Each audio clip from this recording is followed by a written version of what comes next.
You are currently standing in the wreckage of a life that no longer fits the person you are becoming.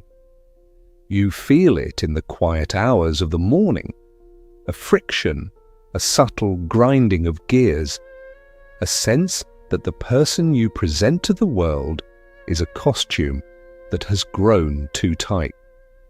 Most people spend their entire lives trying to patch up this fraying garment. They seek therapy to tolerate a career they hate, they buy distractions to ignore a hollow relationship, and they look for motivation to sustain a version of themselves that was never built to last. They are terrified of the void, but you are different. You are starting to realize that the only way to truly live is to first allow the person you used to be to die. You are here to witness the deliberate, strategic destruction of your old self and the lonely, magnificent architecture of a new foundation. To destroy the old you is not an act of self-hatred, it is an act of high-level psychological hygiene. You are clearing the land. Imagine an ancient city built on unstable ground, its streets narrow and its walls crumbling. You can try to paint the buildings, but the foundation is still rotting. To build something that will endure the centuries, you must be willing to bring in the wrecking ball. You must watch the structures of your old habits, your old social dependencies, and your old small dreams collapse into dust. This is a process of radical deconstruction. You are stripping away the you that was built by your parents' expectations, the you that was shaped by peer pressure, and the you that was forged in the fires of past trauma. When the dust settles, you will be left with something terrifying and beautiful, the raw, unadorned truth of your own potential. This journey is a solitary one. You must accept right now that no one is coming to help you tear down the walls, and no one can help you lay the new bricks. Rebuilding yourself is a private revolution. The people currently in your life are invested in the old you. They know how to navigate your weaknesses. They are comfortable with your predictable failures. When you begin to change, they will not cheer. They will feel threatened. They will try to pull you back into the ruins. This is why the reconstruction must happen in the silence of your own company. You are entering a period of strategic isolation, a winter of the soul where you disappear from the noise of the world to find the frequency of your own command. You are learning to trust your own eyes, your own hands, and your own internal compass without the interference of the social mirror. You are about to enter a lecture on the metabolization of pain. You will learn how to take the regrets, the failures, and the embarrassments of your past and use them as high-octane fuel for your future. You will learn to see loneliness not as a vacuum to be filled, but as a laboratory where the new you is being synthesized. This is for the person who is finished with self-improvement and is ready for self-overcoming. We are not here to make the old you better. We are here to incinerate the old you so that something unrecognizable can rise from the ash. You are the architect, the builder, and the raw material. The demolition begins the moment you decide that the comfort of the past is no longer worth the price of your future. Open the door to the void. The rebuild starts now. Chapter 1. The Architecture of the Void. You are currently standing at the edge of a precipice, looking down into a darkness that most people spend their entire lives sprinting away from. This darkness is the void, the space that remains when the identity you have spent decades constructing finally collapses under the weight of its own obsolescence. To rebuild yourself alone, you must first develop a psychological intimacy with this emptiness. Most people are terrified of the void because they have been taught that their value is derived from their labels, their job title, their relationship status, their social standing, and the curated stories they tell at dinner parties. When these things are stripped away, they feel as though they are disappearing. but you are beginning to see the truth. The person you have been is not you. It is a collection of adaptations. It is a series of compromises you made to survive a childhood, to fit into a corporate culture, or to be likable to people who don't actually know you. To destroy the old you is to realize that the disappearing feeling is actually the sensation of freedom. Your first task in this architecture of the void is the inventory of the false. You must sit in the silence of your own company and look at every aspect of your life with a cold, clinical eye. Ask yourself, how much of this did I actually choose and how much was handed to me? You will find that your political opinions, your aesthetic preferences, and even your deepest insecurities are often just echoes of the people who raised you or the media you consumed. You are a biological hard drive full of someone else's software. To rebuild, you must perform a hard reset. This means acknowledging that the old you was a project managed by a committee of ghosts. By identifying what is false, you create the space for what is true. You are clearing the land, tearing up the rotted floorboards of should and must to find the bedrock of your own sovereign intent. This process requires a strategic withdrawal from the social world. You cannot rebuild yourself while you are still plugged into the feedback loops that created the old version of you. Every time you check a notification, every time you seek validation from a friend, and every time you explain your plans to someone else, you are leaking the energy required for your transformation. The old you lives in the eyes of others. They expect you to be the person they have always known. Their expectations are like invisible threads pulling you back into your old patterns of speech, thought, and behavior. To break these threads, you must embrace the great silence. You must become a ghost in your own life for a while. This isolation is not a punishment. It is a laboratory. It is the only place where you can hear the sound of your own voice without the distortion of the crowd. You are learning to exist without an audience, proving to yourself that your reality does not depend on being witnessed. In the void, you will encounter the demon of boredom. This is the primary defense mechanism of the old self. And when you strip away the distractions, the mindless scrolling, the shallow socializing, the habitual entertainment, your brain will scream for a fix. It will try to convince you that you are depressed, that you are failing, or that you are wasting your time. But what you are actually feeling is the withdrawal from the superficial. You have been addicted to the dopamine of being someone in the eyes of the world. Now that you are no one, the brain must learn to generate its own meaning. You must sit with this boredom until it transforms into productive stillness. It is in this quiet state that the first blueprints of the new you will begin to emerge. You are not doing nothing. You are waiting for the sediment of your old life to settle so the water becomes clear enough to see the bottom. To destroy the old you, you must also confront the myth of continuity. You have been told that you are a single, consistent person from birth to death. This is a lie that keeps you trapped in your past mistakes. You are a succession of selves. The version of you that existed 5 years ago is already dead. The cells have turned over, the memories have faded, and the priorities have shifted. The old you is trying to haunt the present, demanding that you honor commitments made by a person who no longer exists. To rebuild, you must grant yourself a categorical divorce from your past. You owe nothing to the person you were yesterday. If that person was a failure, you are not obligated to carry that failure into today. If that person was a success, you are not obligated to live in the shadow of that success. In the void, you are ageless and historyless. You are the raw potential of the moment, unburdened by the luggage of your previous incarnations. This solitude will reveal your internal architecture. When there is no one around to impress or appease, you will see your true habits.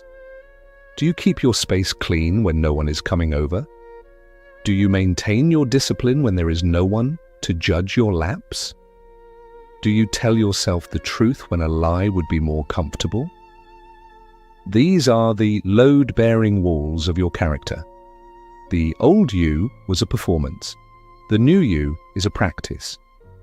You are building a self that is internalized, meaning your worth and your direction are generated from within and projected outward rather than being sucked in from the environment.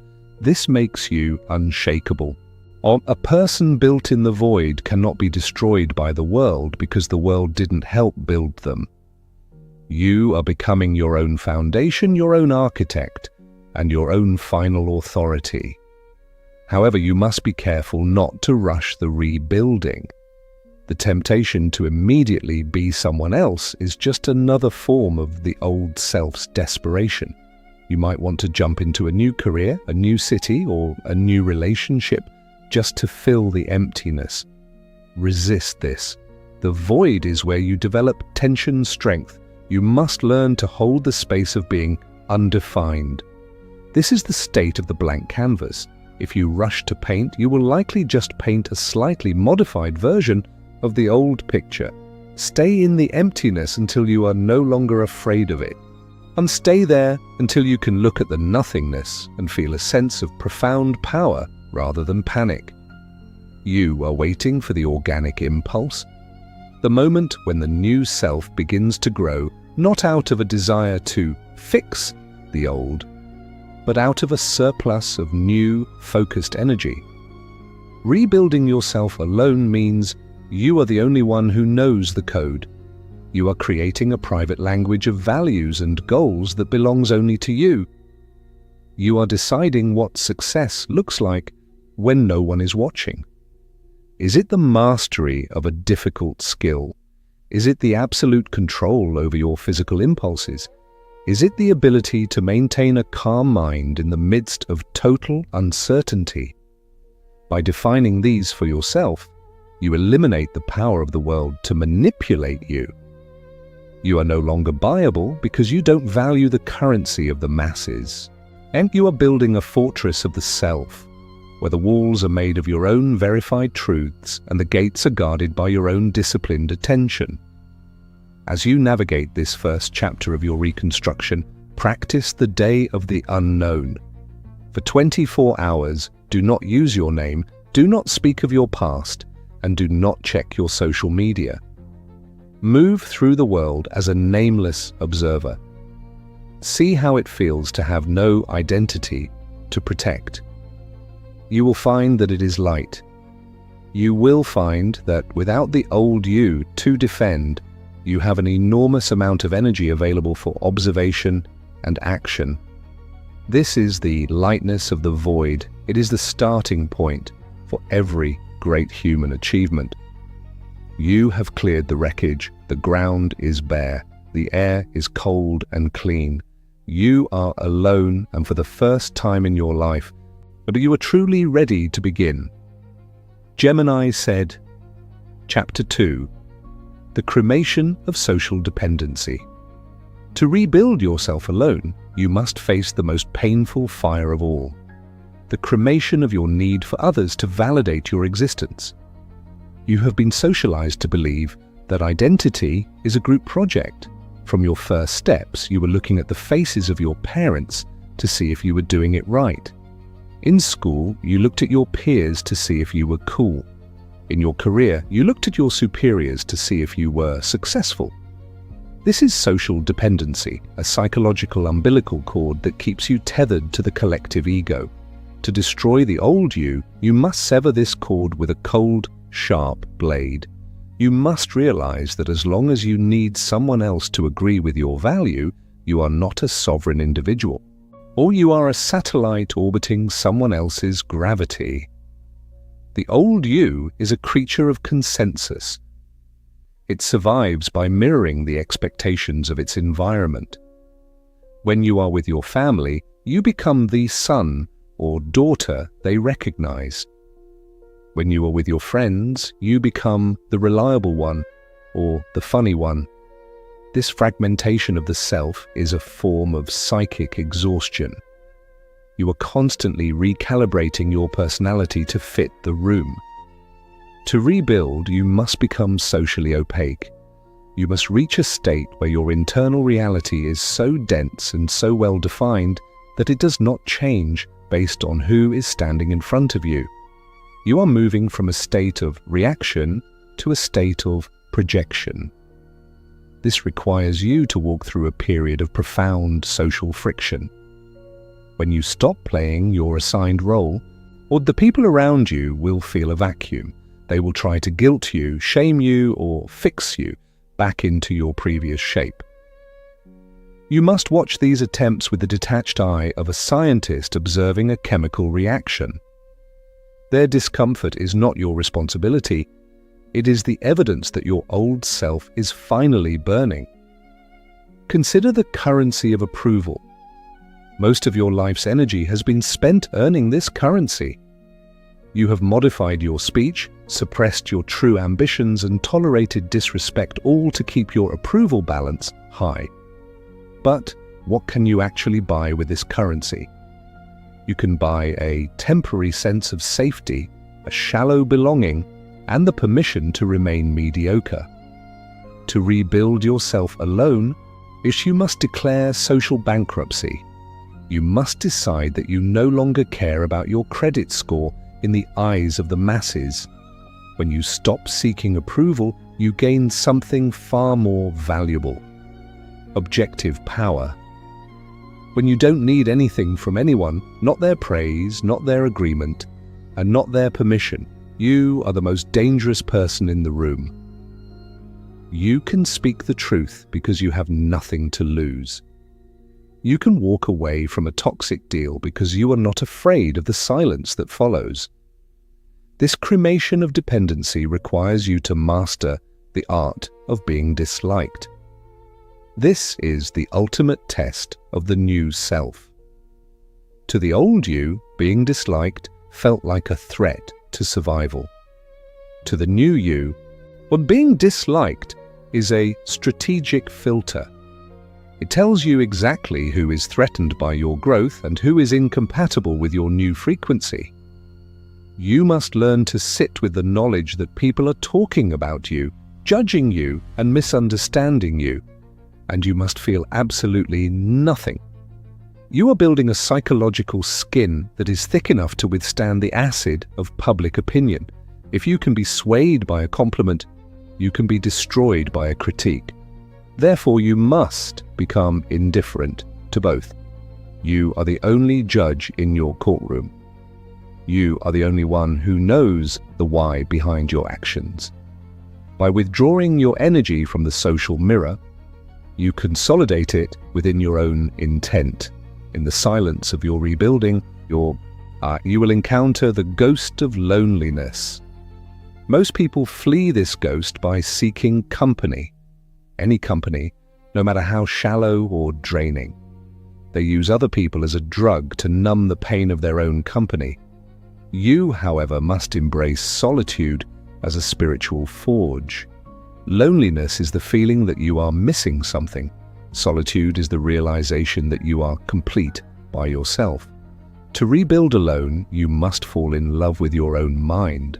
You must reach a point where a Saturday night spent in study, reflection, or training is more rewarding than a night spent in the noise of the crowd. This is not anti-social, it is selective sovereignty. You are raising your standards for entry into your life.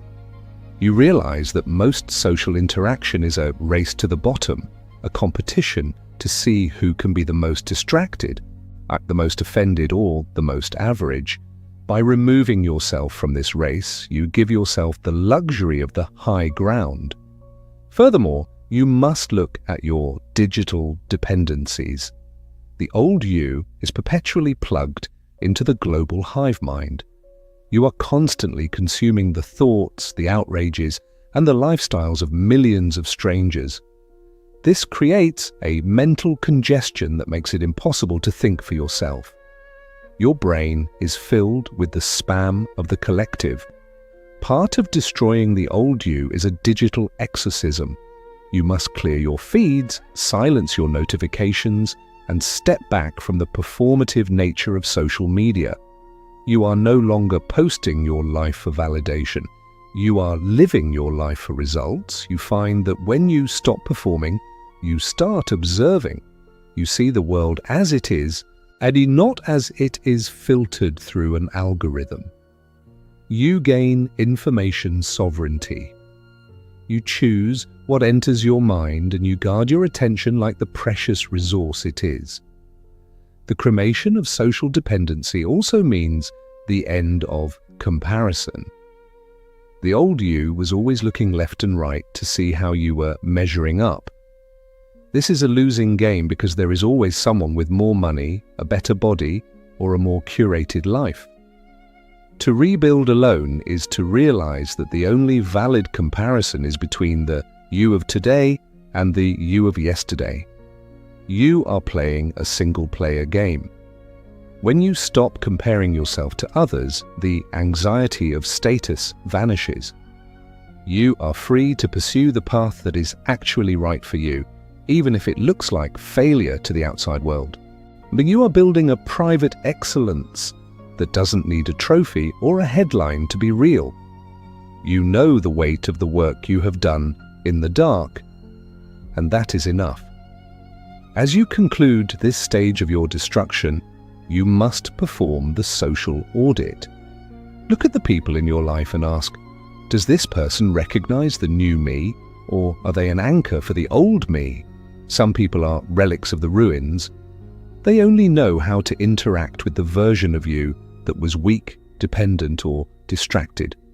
You must be willing to let these connections drift away. You don't need to have a dramatic confrontation. You simply stop feeding the old dynamic. You become unavailable for mediocrity. This creates a vacuum, and yes, it will be quiet for a while, but this silence is the clean air required for your new self to breathe. Till you are no longer a part of a tribe that requires your smallness as a condition for belonging. You are a tribe of one, waiting for the day when your strength is so undeniable that you attract a new kind of peer, one who values sovereignty as much as you do. You are now standing in the ashes of your social needs. The fire has burned away the desire to please, the fear of rejection, and the addiction to approval. You are alone, but you are not lonely. You are self-contained. You are the source of your own warmth and the light of your own path. You are ready to start building the physical and mental infrastructure of the new self, because you are no longer building it to show it to anyone. You are building it because it is the only thing worth doing. So Chapter 3, the discipline of the new foundation. Now that you have cleared the wreckage of your past and cremated the need for social approval, you stand on a bare, silent plot of land. This is the most dangerous moment of your reconstruction. Without the old habits to guide you or the opinions of others to react against, you are at risk of drifting into a formless lethargy. To rebuild yourself alone, you must understand that freedom is not the absence of structure. It is the ability to impose your own. The old you was kept in check by external pressures, deadlines set by a boss, the judgment of a partner, or the fear of public embarrassment. But the new you must be governed by an internal law that is far more demanding than anything the world could devise. This is the discipline of the new foundation. Albeit is the realization that when you are alone, you are both the commander and the soldier. If the soldier is lazy, the commander is a failure.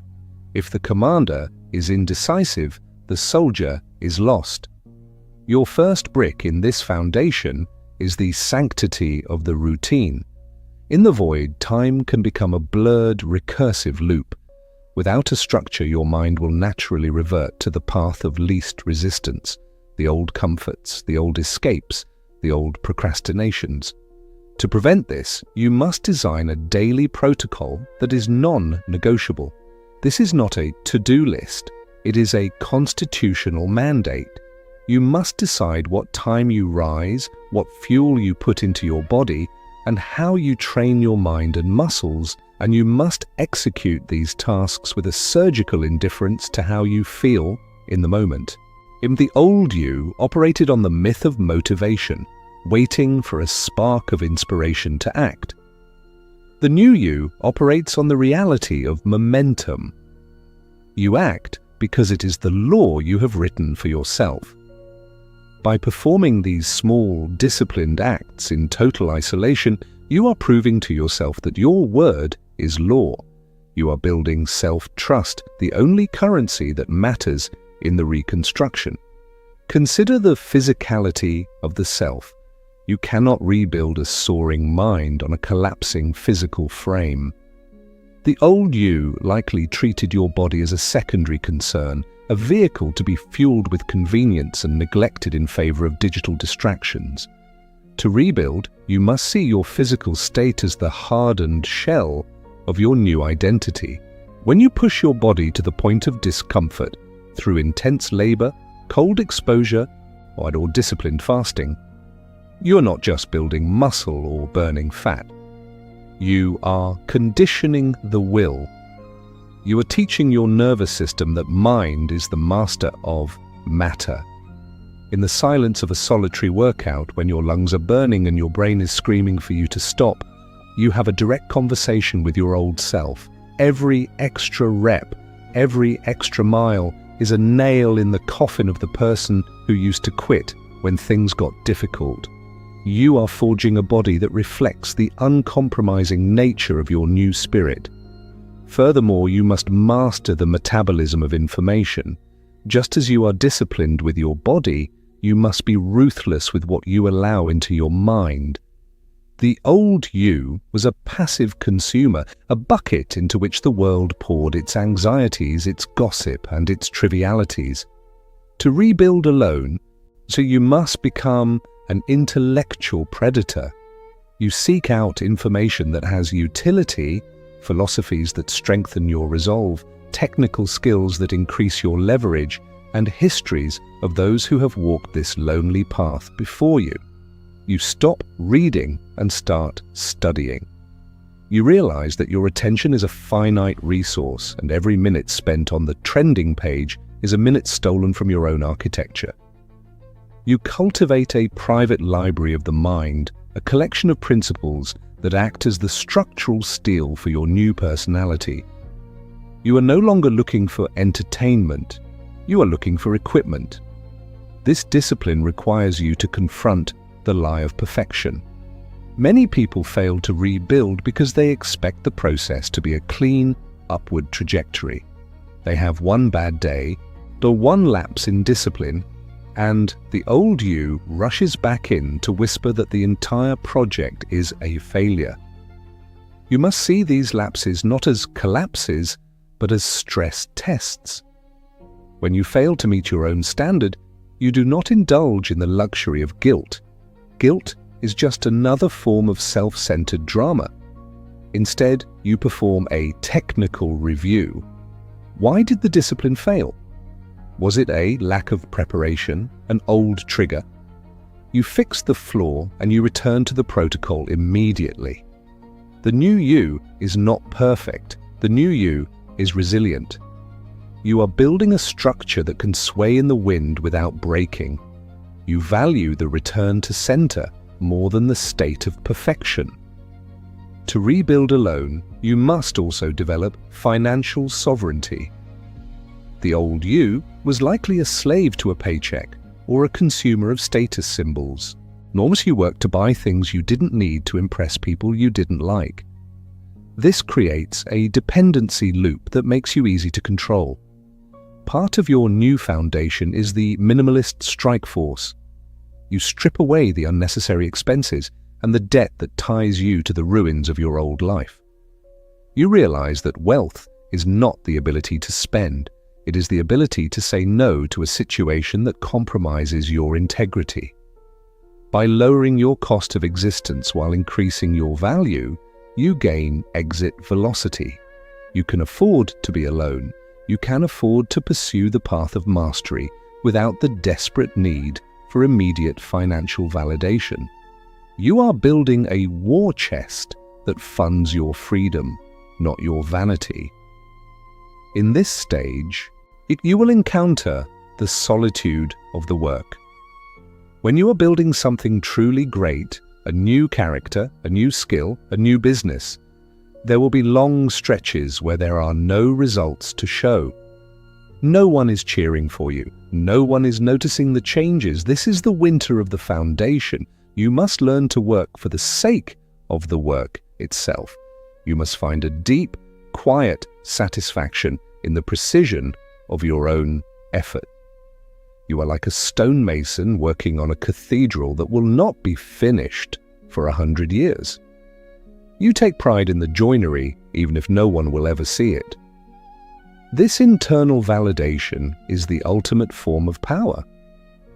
It means you are no longer a slave to the result. You are the master of the process. When you reach this state, you are invincible. It's because you cannot be discouraged by the lack of external feedback. Your reward is the becoming. As you conclude this chapter, you must look at your environment. Does the space where you live and work reflect the new you, or is it a museum of the old you? You must perform a physical purge, clear out the clutter, the relics of old hobbies you never finished, and the objects that remind you of your past weaknesses. Your environment should be a refined workspace, sparse, functional, and focused. It should be a place where the mind can expand without tripping over the debris of the past. You are creating a sanctuary of intent. When you walk into your space, you should feel the weight of the mission. Everything around you should serve the rebuild. You are now laying the heavy stones of your new character. It is slow, grinding, and solitary work. There is no music playing, and there is no audience in the stands. There is only the sound of your own breath and the steady rhythm of your discipline. You are proving, day by day, that you are a person of sovereign action. You are no longer waiting for the world to give you a structure. You are the one who has built the foundation upon which your future will stand. You are ready to move from discipline to creation, to start building the visible structures of the new self. Chapter 4. The mastery of the internal narrative. You have established the foundation of discipline and cleared the social debris. But now you must enter the most private and treacherous battlefield of all, the space between your own ears. To rebuild yourself alone, you must master the internal narrative, the constant, our flickering stream of storytelling that defines who you are, what you are capable of, and what the world means. The old you was a victim of this narrative. You were lived by a story you didn't write, a script composed of childhood labels, past humiliations, and the limiting beliefs of a mediocre society. You told yourself you weren't good with people, or that you were lazy, or that people like you don't achieve certain heights. To destroy the old you, you must stop being the character in this story and start being the editor. You must realize that truth in the human psyche is often just the most frequently repeated lie. Your first task in this mastery is the audit of the inner critic. In the silence of your isolation, you will hear a voice that sounds like your own, but speaks with the cruelty of an enemy. This voice will highlight every flaw, remind you of every failure, and whisper that your attempt to rebuild is a delusion. Most people identify with this voice. They think it is their conscience or their realism. It is neither. It is the ghost of the old you trying to maintain its grip on the steering wheel. To rebuild, you must objectify this voice. When it speaks, do not argue with it and do not believe it. Simply observe it. Say to yourself, the old narrative is attempting to reassert control. By labeling it, you create a distance. You realize that you are the observer of the thought, not the thought itself. This detachment is the beginning of psychological sovereignty. You are no longer a slave to your own ruminations. You are the one who decides which thoughts are allowed to have a seat at the table. Consider the language of capability. The old you used a vocabulary of passivity and doubt. You said, "I'll try," "I can't," or "I hope." These words are leaks in your structural integrity. They signal to your subconscious that you are not in command. To rebuild alone, you must adopt a command language. You move from "I hope to be disciplined" to "I am the director of my focus." This is not empty, positive thinking, which is often just a layer of sugar over a rot of self-doubt. This is technical accuracy. You are describing the new reality you are engineering. You treat your words as code. If you say you will rise at 5 and you do not, you have corrupted the code. You have told your brain that your words have no weight. To master the narrative, you must make your words infallible within your own kingdom. When the internal story matches the external action perfectly, you develop a terrifying level of confidence. You stop trying to be someone else and start observing yourself becoming that person. Furthermore, you must learn to reframe the past. The old you viewed your history as a prison, a series of events that determined your current limitations. To rebuild, you must view your history as a resource library. You take the most painful moments of your life and you rewrite their utility. If you were betrayed, you don't tell the story of "I am a person who gets hurt." You tell the story of "I am a person who has been initiated into the reality of human intent."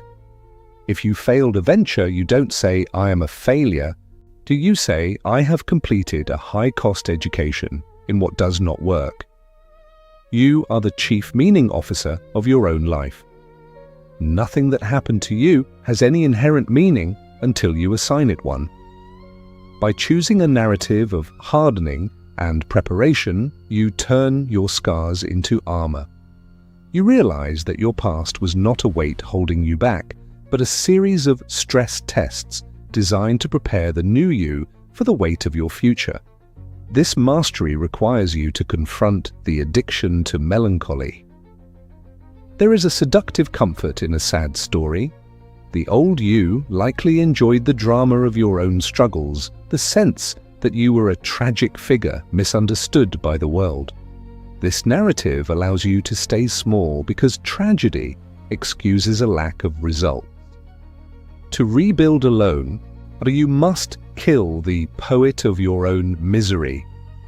You must develop a stoic utility. When something goes wrong, you don't ask, "Why is this happening to me?" a question that keeps you in the center of a victim narrative. You ask, "What does this situation require of me?"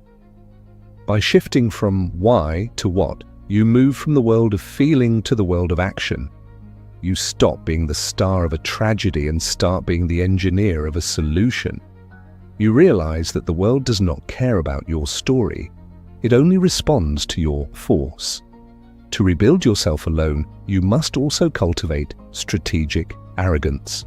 This is not the loud, fragile ego of the insecure. It is the quiet, unshakable conviction that you are the ultimate authority on your own potential. The world will constantly try to tell you who you are. They will try to put you in a box of convenience. To master the narrative, you must have a higher opinion of yourself than anyone else possibly could. You must see the greatness in your new foundation before a single brick is visible to the outside world. This internal pre-visualization is what allows you to endure the years of being no one. You are looking at the finished cathedral while everyone else is just looking at a pile of rocks. You keep this vision private. You don't need to convince anyone else of your narrative because your results will eventually make the narrative undeniable. In this stage, you will encounter the vacuum of identity. As the old story dies and the new one is still being written, there will be moments where you feel like a ghost. You won't know how to answer the question, "Who am I?" This is a sign of progress. It means you have successfully reached the state of the blank page. Do not rush to fill it with a new label. Enjoy the fluidity of being undefined. You are becoming a verb, not a noun. You are not a success, you are succeeding. You are not a strong person, you are exerting strength. By identifying with the process rather than the label, you protect yourself from the stagnation that follows achievement. You are a continuous rebuild. You are a narrative that is never finished, only evolving. As you conclude this chapter, you must practice the evening ledger. Before you sleep, review the story you told yourself today. Did you let an external event dictate your internal state? But did you allow the old critic to speak without being challenged? Did you use the language of a victim or the language of a sovereign? You are the night watchman of your own psyche. You clear out the mental litter of the day so that you can wake up with a clean script. You realize that your internal narrative is the operating system of your life. If the OS is buggy, the hardware, your body, and your actions will glitch. By perfecting the code of your thoughts, you make the execution of your life seamless. You are now the master of your own mythology. You have stopped being a character in a drama you didn't write and have become the author of a manual you are currently executing. You are no longer looking for the truth about yourself. You are creating the truth through the stories you choose to believe and the actions you use to back them up. You are ready to move from the internal world to the external world, to start building the high-value skills and visible power that the new you will wield. Chapter 5. The acquisition of sovereign skills. You have mastered the narrative and fortified the foundation, but a fortress without weaponry is merely a prison. To rebuild yourself alone, you must move from the abstract world of character to the concrete world of competence. The old you was a generalist, a consumer of shallow information who possessed soft skills designed for middle management and social pleasantries. You knew how to get along, how to fit in, and how to perform tasks that required permission. But the new you must be built on a bedrock of sovereign skills, capabilities that have high market value, low replaceability, and provide you with the ultimate leverage, the ability to say no to anyone. In the silence of your reconstruction, you are not just finding yourself, you are tooling yourself. You are turning your solitude into an apprenticeship where the master and the apprentice are the same person. The first principle of sovereign skills is utility over status. The old you likely pursued credentials to impress others, a degree, a title, or a certification that proved you were qualified in the eyes of an institution. To rebuild, you must pursue hard competence. You look for the skills that solve the most painful problems in the world. You look for the bottlenecks in industry, in psychology, or in technology. And you become the one who can clear them.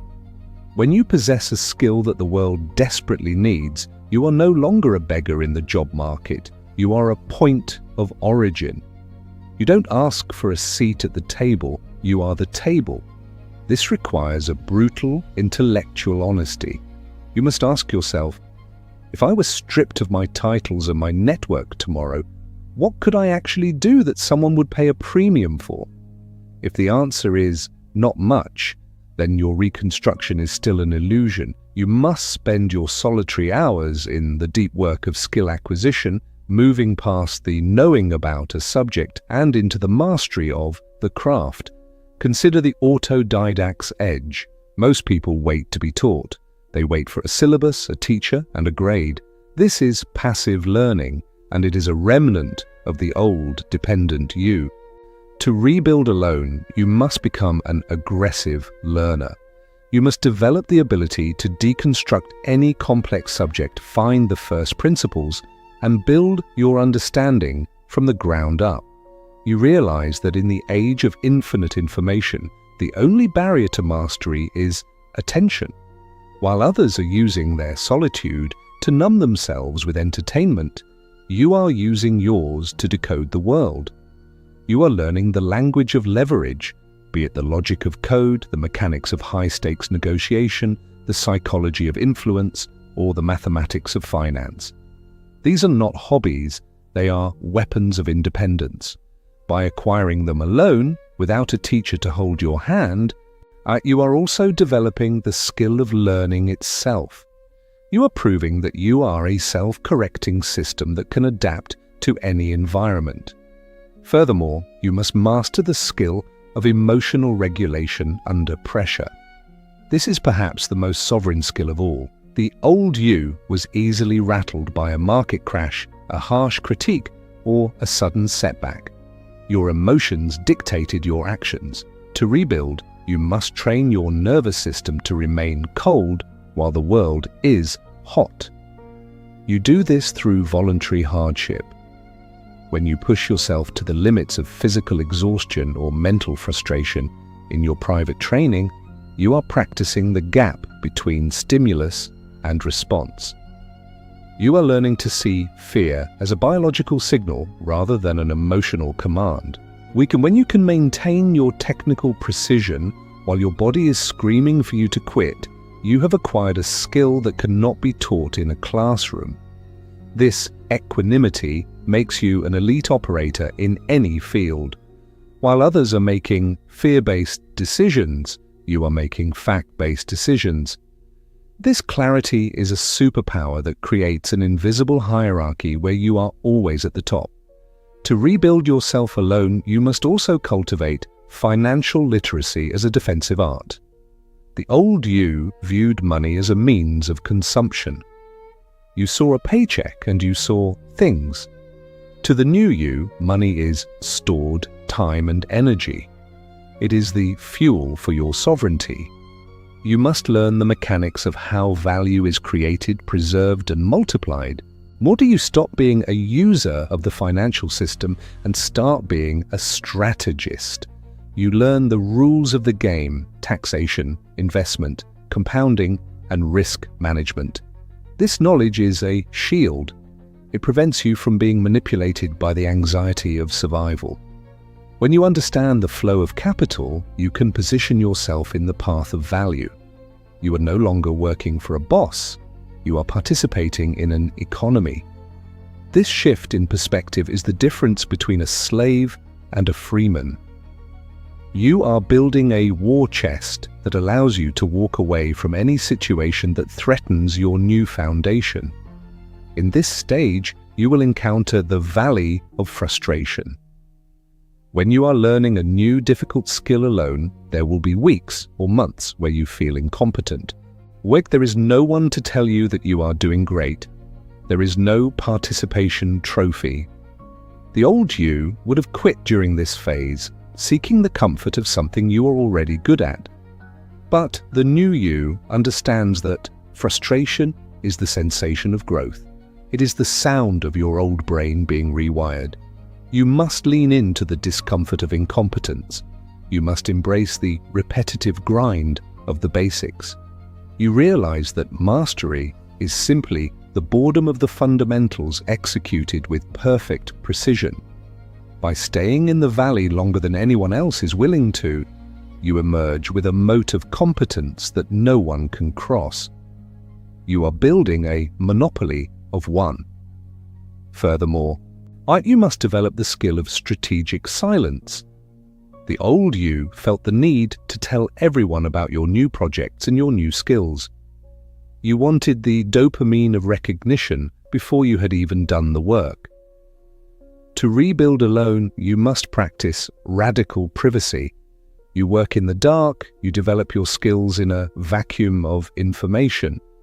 You don't post your progress, you don't seek feedback from the unqualified.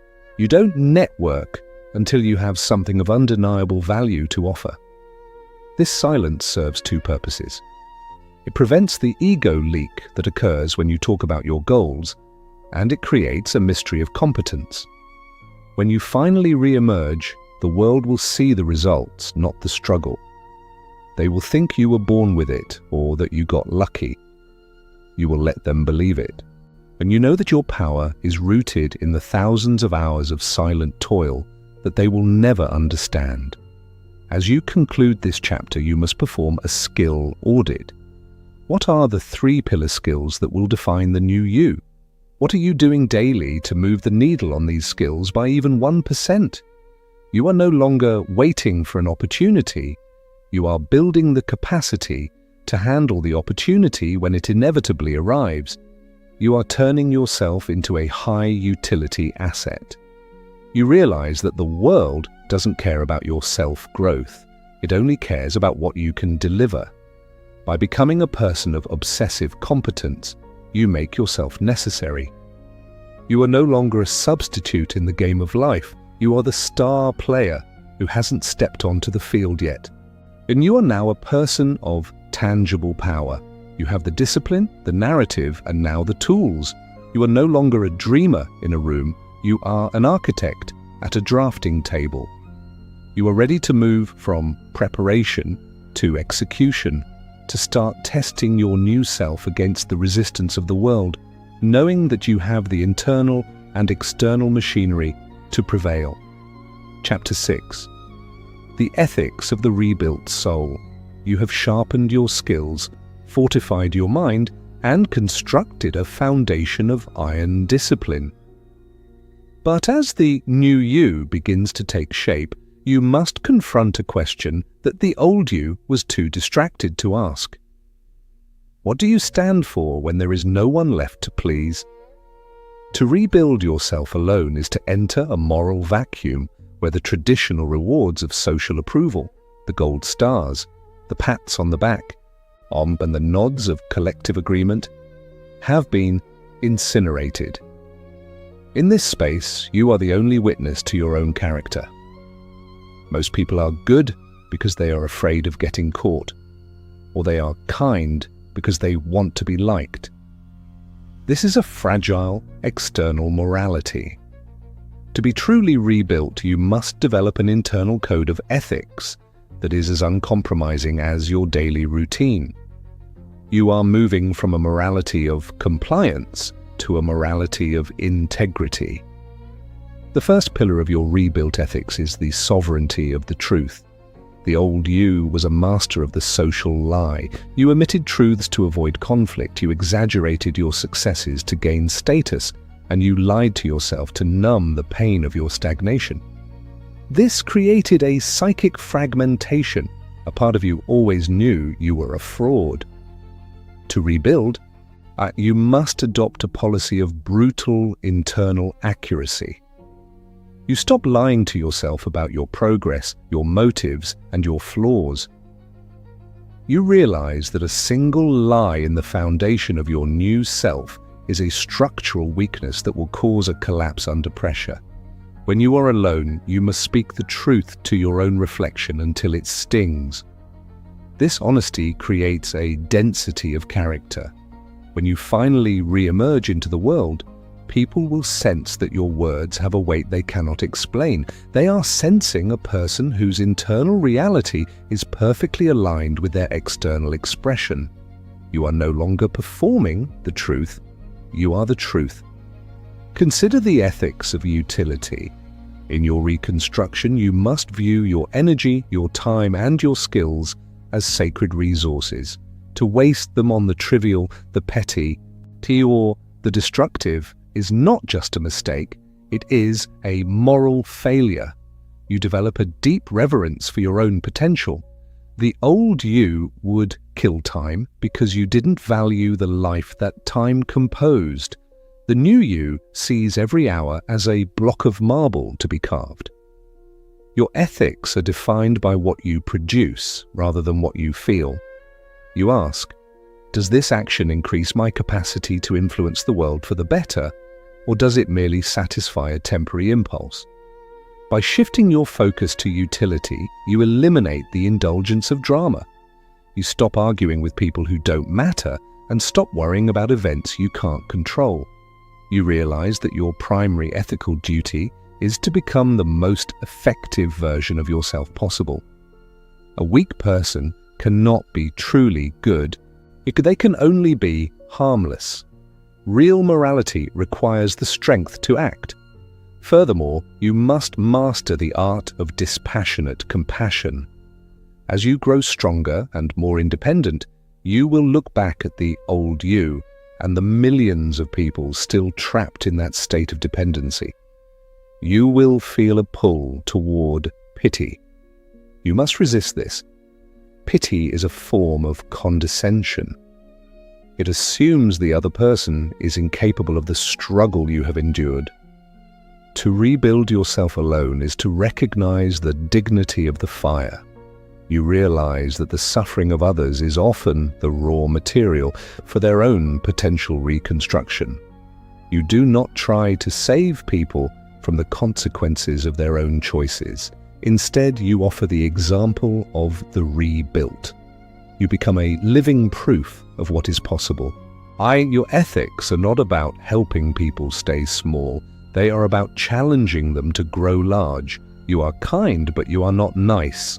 You tell the truth that hurts because you know it is the only thing that heals. To rebuild alone, you must also cultivate the ethics of the shadow. Every person has a capacity for darkness, for aggression, for greed, and for dominance. The old you tried to suppress these traits because they were bad. This made you naive and vulnerable. To rebuild, you must integrate the shadow. You acknowledge your capacity for destruction and you bring it under the command of your will. You realize that aggression redirected is ambition. Greed redirected is excellence. Dominance redirected is leadership. By owning your dark side, you prevent it from owning you, or you become a controlled force. You are like a high-voltage wire, dangerous if touched without care, but essential for lighting up a city. This integration makes you whole. You are no longer a half person trying to be holy. You are a full person choosing to be principled. In this stage, you will encounter the solitude of the standard. As your internal code becomes more refined, you will find that very few people can meet it. You will be tempted to lower the bar to accommodate your old friends or a new partner. This is a sacred test. If you lower your standards for the sake of companionship, you are betraying the new you to appease the old you. Your ethics require you to stand alone rather than belong in the mud. You must accept that your new life may be quieter than your old one, and you are choosing quality over quantity. You are waiting for the peers who are also self-built, those who understand the price of the foundation. By refusing to compromise your standards, you are signaling to the universe that you are ready for a higher level of existence. You are no longer a chameleon, you are a statue. Furthermore, you must develop the ethics of responsibility. The old you was a master of the excuse. When things went wrong, it was the economy, the boss, or your luck. To rebuild, you must adopt the principle of radical ownership. You are the first cause of everything in your life.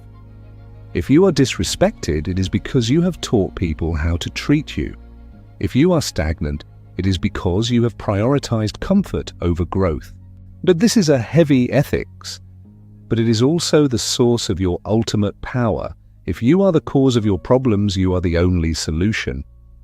You stop looking for a rescuer and you start looking for a lever. You realize that blame is a form of self-disarmament. By taking responsibility for everything, you gain the authority to change anything. As you conclude this chapter, you must write your own declaration of principles. What are the 5 non-negotiable laws that govern the new you? Write them down and place them where only you can see them. These are not suggestions. They are the rules of engagement for your life. When you face a difficult decision in the future, you won't need to think or feel your way through it. You will simply consult the code. This ethical automation is what allows you to move with speed and certainty in a world full of hesitating, compromising shadows. You are becoming a person of predictable excellence. You are now a person of moral mass. You have the discipline, the skills, and the soul. You are no longer a leaf blown by the winds of social trend. You are a mountain defining the landscape. You are ready to move from internal ethics to external impact, to start wielding your new power in the world, knowing that you can be trusted with the influence you have worked so hard to earn. Chapter 7. The Art of Strategic Re-emergence.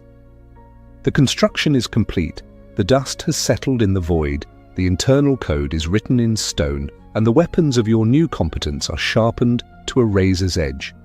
You have spent months, perhaps years, in the deep winter of your reconstruction, and now you face the final, most delicate phase of the operation: re-emergence. Most people, in their excitement to show off their progress, make the mistake of a loud return. They post a manifesto, they seek out their old social circles to prove they've changed, and they immediately leak all their newly cultivated energy in a desperate bid for recognition. This is the ego trap. To re-emerge strategically is not to show the world who you are. It is to place your new self into the world in a way that maximizes your leverage and protects your sovereignty. You are not coming back to fit in. You are coming back to reorder the reality around you. The first principle of re-emergence is the law of stealth. The old you was a loud, transparent book. Everyone knew your plans, and your insecurities, and your next moves. To the new you, information is a strategic asset. When you step back into the social or professional arena, you do not lead with your transformation. You do not explain the work you have done in the dark. You allow your results to be your only introduction. You move with a quiet competence that unsettles the unobservant. When you speak, you say less than necessary, forcing others to fill the silence with their own projections. You are no longer performative, you are effective. By keeping the blueprint of your change private, you prevent the world from building a counter-strategy against you. You become a variable they cannot solve.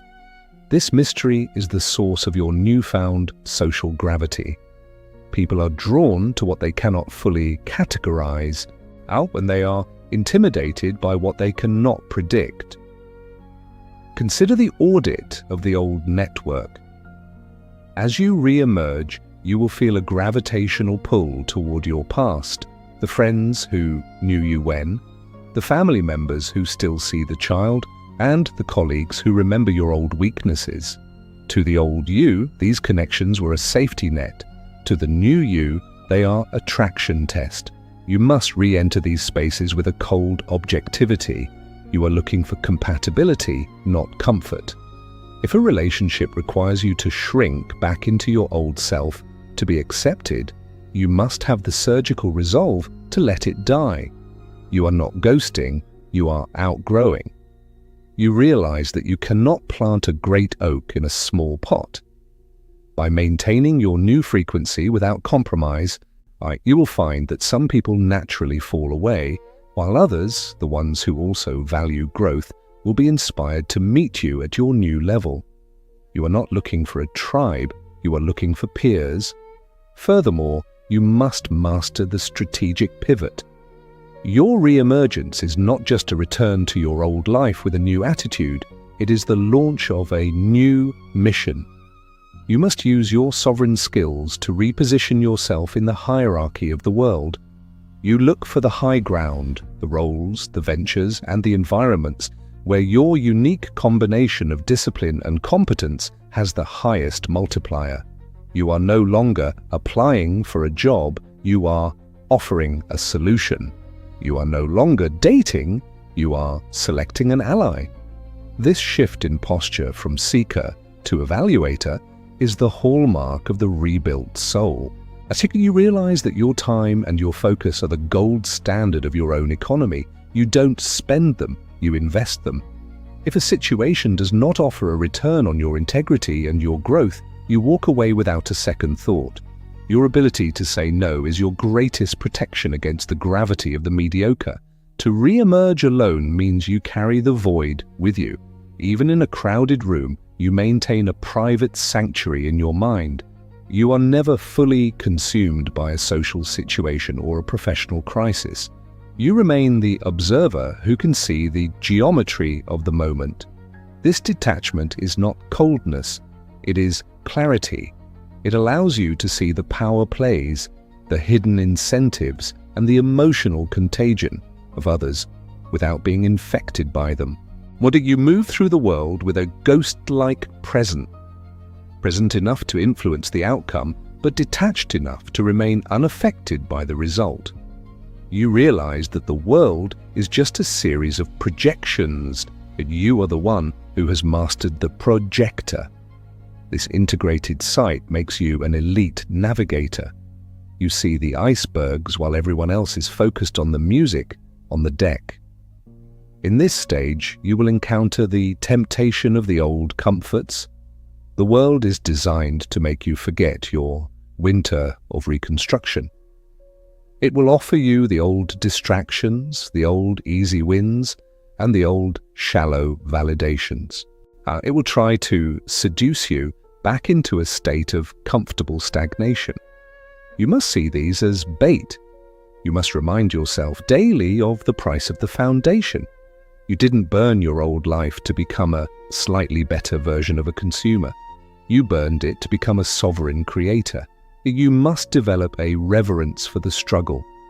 You realize that the ease you once craved is actually the enemy of the person you have become. You choose the hard path because you know it is the only one that keeps your vision sharp.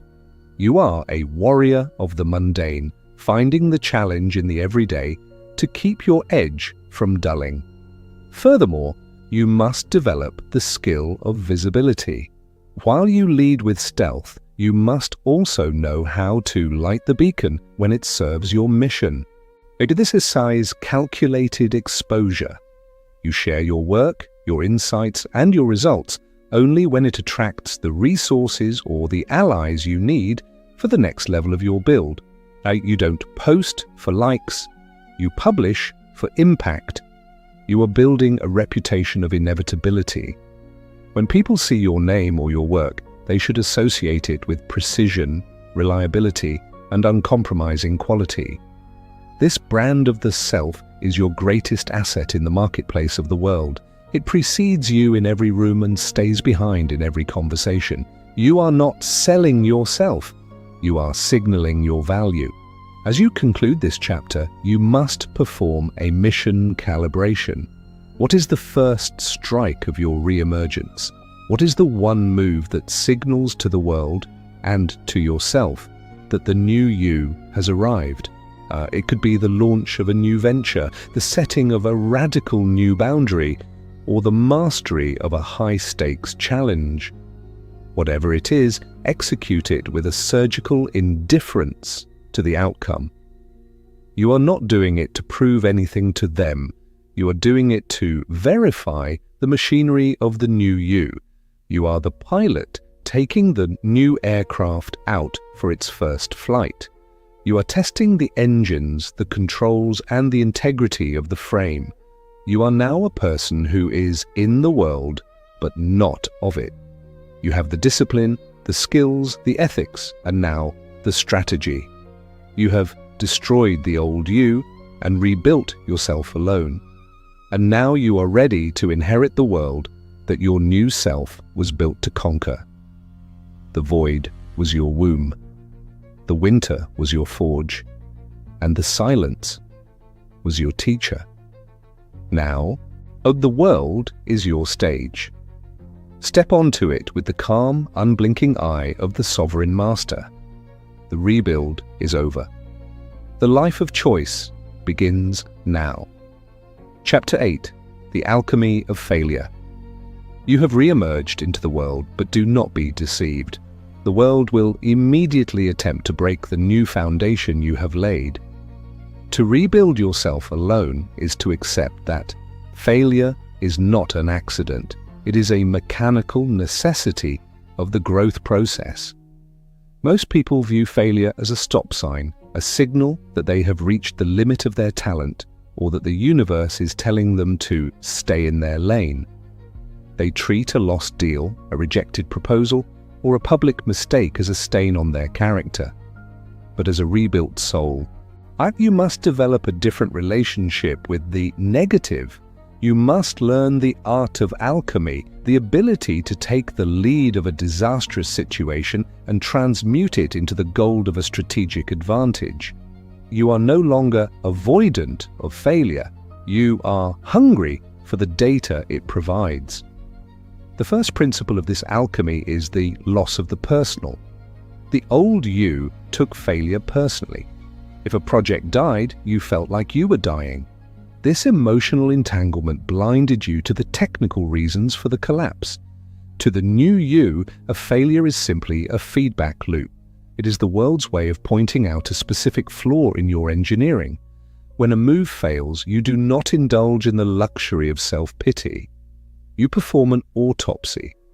You look at the corpse of the failure and you ask, where did the logic break? Was it a lack of information, a lapse in discipline, an overestimation of my own leverage? By stripping the emotion away, you turn a catastrophe into a laboratory experiment. You realize that the only true failure is the one you don't learn from. Every other defeat is merely a high-cost tuition payment for your future mastery. Consider the power of the pivot. To rebuild alone is to realize that the straight line is a myth. The path to greatness is a series of corrective zigs. When you hit a wall, the old you would have kept banging your head against it out of pride or walked away in shame. The new you sees the wall as a navigation coordinate. It tells you exactly where the path isn't. You use the momentum of the crash to pivot into a new direction that you couldn't see before. This is dynamic adaptation. You are like water flowing downhill. If a rock blocks your path, you don't argue with the rock. You find the crack, the side, or the overpass. You realize that your mission is non-negotiable, but your methods must remain fluid. By being unattached to how you win, you make it impossible for the world to stop you. You are a self-correcting missile, and every miss makes the final hit more certain. Furthermore, you must master the art of the public recovery. In your re-emergence, you will eventually make a mistake that others see. The old you would have scrambled to cover it up, lied to protect your ego, or disappeared in embarrassment. To the new you, a public mistake is an opportunity to demonstrate your sovereign frame. You own the error with a terrifying transparency. You don't apologize for your existence. You acknowledge the technical fault and you state the correction. This radical accountability is so rare in the modern world that it creates an aura of extreme authority. People will stop looking at the mistake and start looking at the person who is strong enough to own it. You turn a moment of vulnerability into a display of unshakable character. You show the world that you cannot be shamed because you have already judged yourself more strictly than they ever could. To rebuild yourself alone, you must also understand the sunk cost fallacy. The old you would stay in a failing situation, a bad investment, a dead-end job, marked as a toxic partnership, simply because you had already put so much time into it. You were blinded by the ghost of the past. To the new you, the past is a sunk cost. It is gone. The only question that matters is, given where I am right now, what is the most high utility move for the future? If the answer is to leave, you leave instantly without sentiment. You have the surgical detachment to cut off a necrotic limb to save the body. You value your future time more than your past pride. This temporal clarity makes you faster than your competition. While they are still trying to save a sinking ship, you are already building a new one on the shore. In this stage, you will encounter the internal saboteur. When things start going well, the old you will feel a sense of imposter syndrome. A part of you will feel that you don't deserve the new level of success, and you will subconsciously try to trash the room to return to a state of familiar struggle. You must see this for what it is, a safety mechanism of the old ego. You must lean into the discomfort of winning. You must realize that success is a form of stress that requires a new level of discipline to sustain. You don't relax when you win, you standardize. You turn the win into a new baseline. You realize that you are not lucky, you are compensated for the work you did in the dark. By accepting your wins with the same neutrality as your losses, you stabilize your trajectory. Furthermore, you must cultivate anti-fragility. Most things are fragile, they break under stress. And some things are resilient, they resist stress. But the new you must be anti-fragile. You must be someone who actually gains from disorder and pressure. Like a bone that knits back stronger after a fracture, your character should be forged by the resistance it meets. You look for the hard project abilis, you seek out the high-stakes environments. You realize that the comfort you once craved is a decay agent. You need the friction of the world to keep your sovereign skills sharp. Every time the world tries to crush you and fails, your market value increases. You are building a reputation for inevitability. You are the one who survives the winter and comes back owning the spring. As you conclude this chapter, you must perform a failure audit. Look back at the last 3 months. Where did you fail? If the answer is nowhere, then you are playing too small. You are still in your comfort zone. To rebuild, you must be pushing the boundaries of your competence until they snap. You must be operating at the edge of your ability. Take your biggest current failure and apply the alchemical filter to it. What is the one piece of invaluable data this failure gave you? What is the hidden opportunity that the destruction of this path has opened up? You are no longer a victim of circumstance. You are the beneficiary of chaos. You are now a person who is unbreakable. You have seen the void, you have built the foundation, and now you have mastered the negative space of failure. You move through the world with a quiet audacity because you know that even if you fall, you will rise with a more sophisticated map of the terrain, and you are ready for the final integration, the moment where your solo build becomes a global force. Chapter 9. The Sovereign Legacy. You have survived the internal cremation, mastered the silent architecture of your own mind, and learned to transmute the lead of failure into the gold of strategic advantage. But as the new you becomes a permanent fixture in the world, you must confront the final stage of your reconstruction, the transition from survival to legacy. To rebuild yourself alone is not merely an act of self-preservation, it is the preparation for a higher level of influence. Most people view legacy as something that happens after they die, a name on a building or a line in a history book. But for the sovereign individual, legacy is a living force. It is the persistent shadow that your character casts upon the world while you are still walking through it. You are no longer building for the moment, you are building for the century. You are moving from the private victory to the global impact. The first pillar of your sovereign legacy is the ethics of the example. In your re-emergence, you will find that people are no longer listening to your words, they are measuring your reality. They are watching how you handle a crisis, how you treat those who can do nothing for you, and how you maintain your discipline when no one is looking. Your legacy is the atmosphere you create simply by existing. You realize that leadership is not a title you hold, it is a vibration you emit. When you remain calm in a room full of panic, you are teaching a lesson in sovereignty. When you refuse to compromise your integrity for a quick win, you are establishing a new standard of excellence. You stop trying to change people and start inviting them to meet you at your level.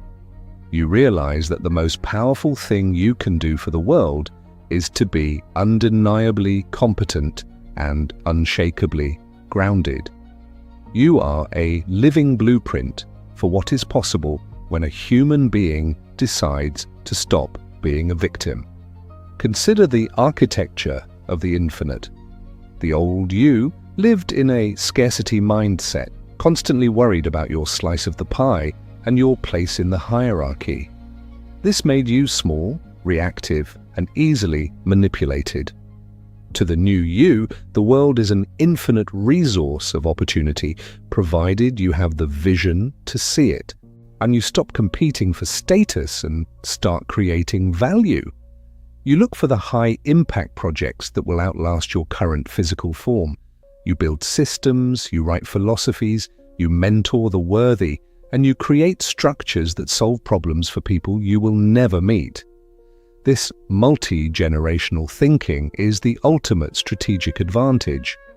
While your competition is focused on the next quarterly report or the next social media trend, you are focused on the structural integrity of your contribution.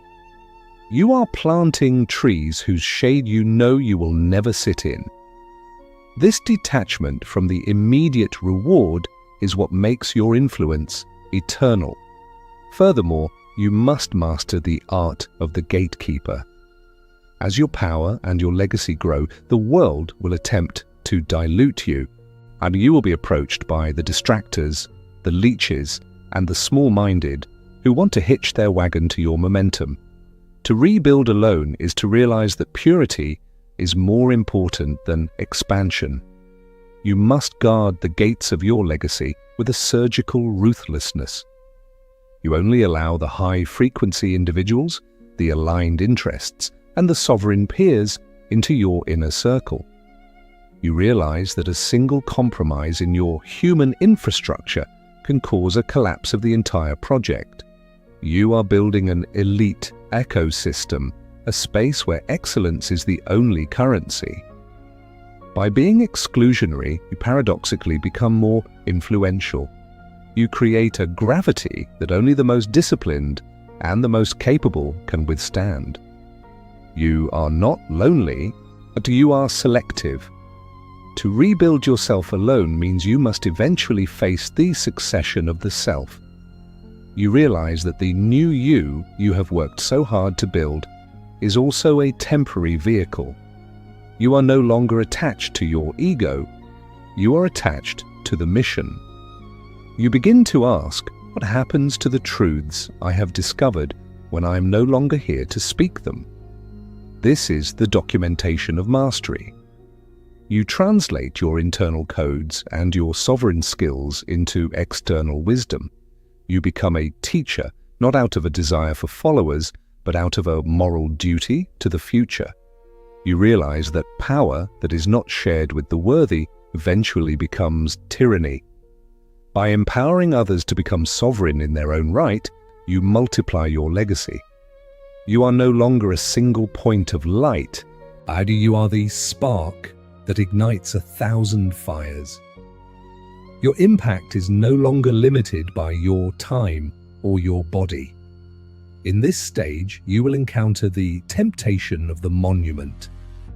When you achieve a high level of success, the old you will want to build a statue to your own greatness. You will be tempted to rest on your laurels, to become conservative, and to protect what you have built rather than continuing to grow. This is the death of the legacy. You must see your current success as the foundation for the next, even larger rebuild. You must maintain the beginner's mind of the void. You are a continuous revolution. You are willing to destroy parts of your current legacy to make room for a higher order of contribution. You realize that the only way to remain relevant is to remain dangerous. You never arrive, or you are always becoming. This eternal beta state is what keeps your vision fresh and your influence sharp. Furthermore, you must cultivate the legacy of the silence. Most great men of history left behind a lot of noise, wars, conflicts, and chaotic power struggles. To the rebuilt soul, the greatest legacy is peace through sovereignty. You realize that the most profound impact you can have is to be a stabilizer in a chaotic world. You are the quiet power that prevents the collapse of the systems you are a part of. You are the voice of reason that cuts through the emotional contagion of the crowd. Your legacy is the sanity you bring to your industry, your family, and your community. People may not always know your name, but they will feel the order you have established. You are the invisible architect of a better reality. This anonymity of power is the highest form of mastery. You don't need the credit, you only need the result. As you conclude this chapter, you must perform a legacy audit. If you were to disappear tomorrow, what structural change would remain in the world? What higher standard have you established? Who have you empowered to walk their own lonely path of reconstruction? You realize that your life is a vessel for a higher intent.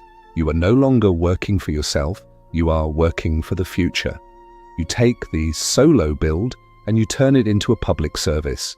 You are the sovereign legacy, the person who destroyed the old, rebuilt the new, and then used that strength to lift the world.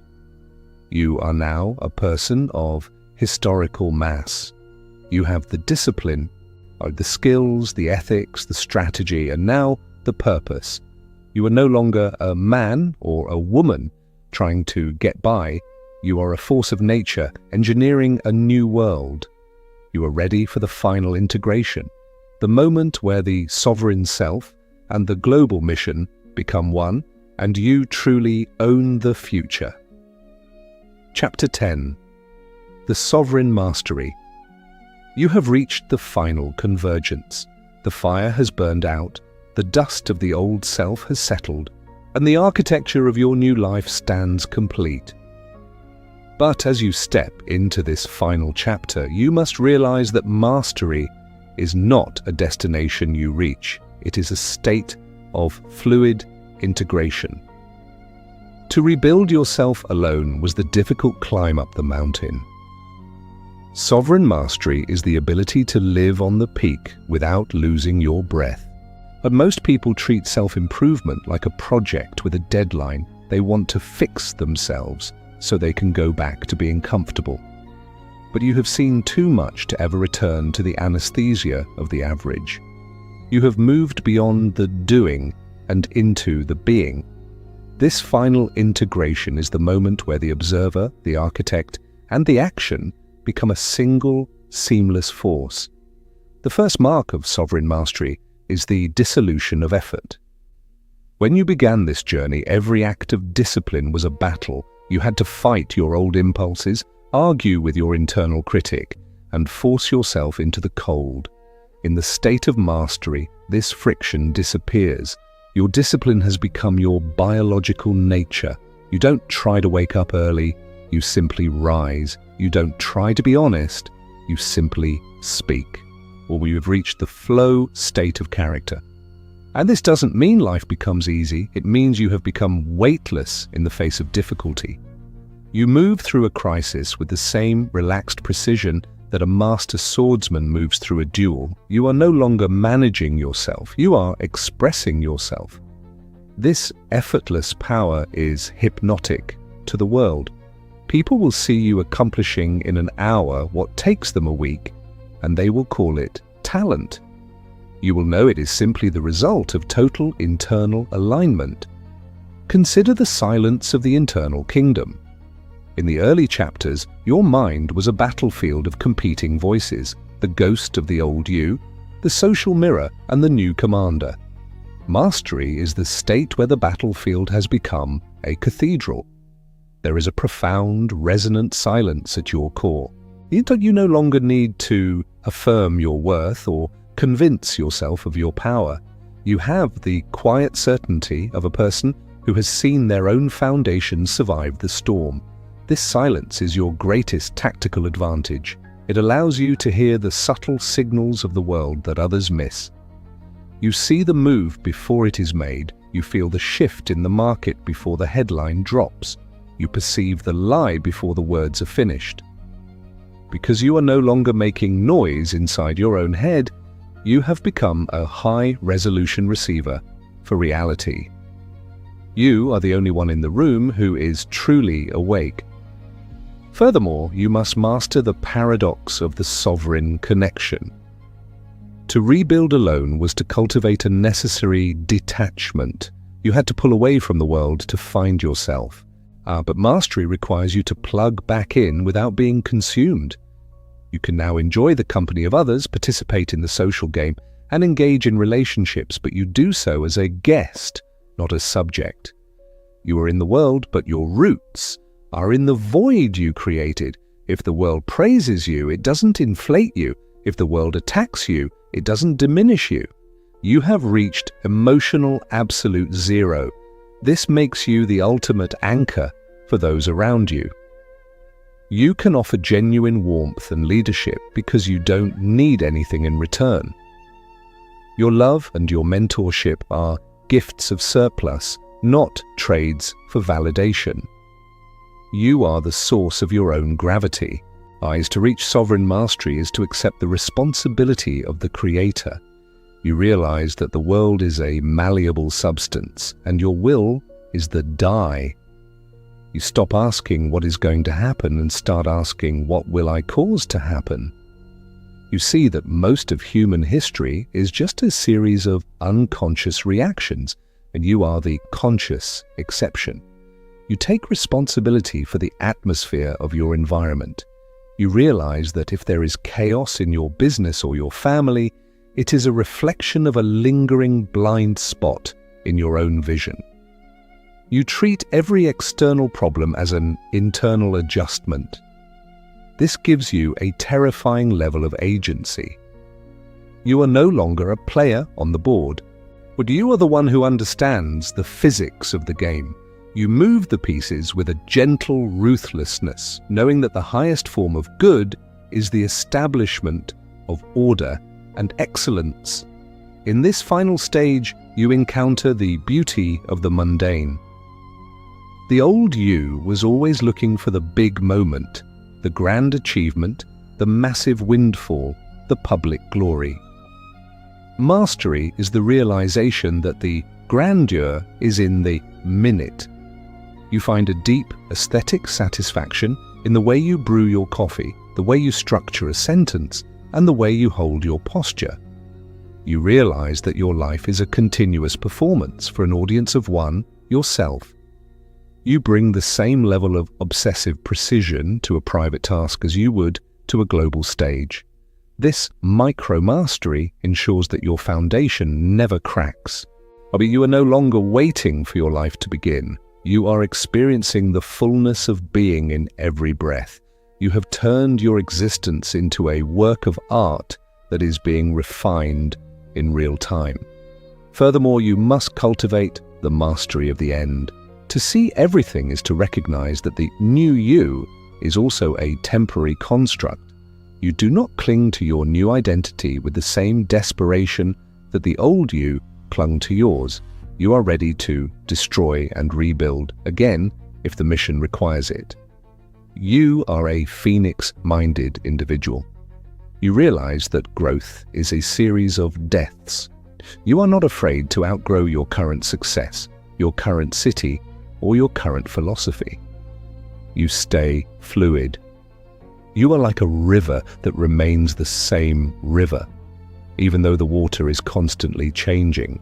Now, this non-attachment to your own form is the ultimate sovereignty. It means you can never be trapped by your own past, even your own successful past. You are always the first day of the rest of your life. As you conclude this journey, practice the gaze of the master.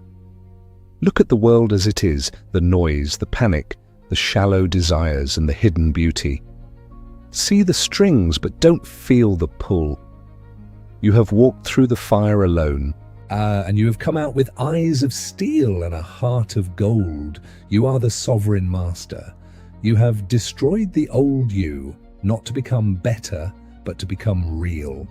You have rebuilt yourself alone to prove that you are the architect of your own destiny. The world is now your raw material. The void is your home. The future is your command. You are no longer searching for the person you want to be. You have arrived. Now take a breath, look at the blank canvas of the day, and begin the work that only a person of your vision can accomplish. The rebuild is over. The legacy of the sovereign begins this second.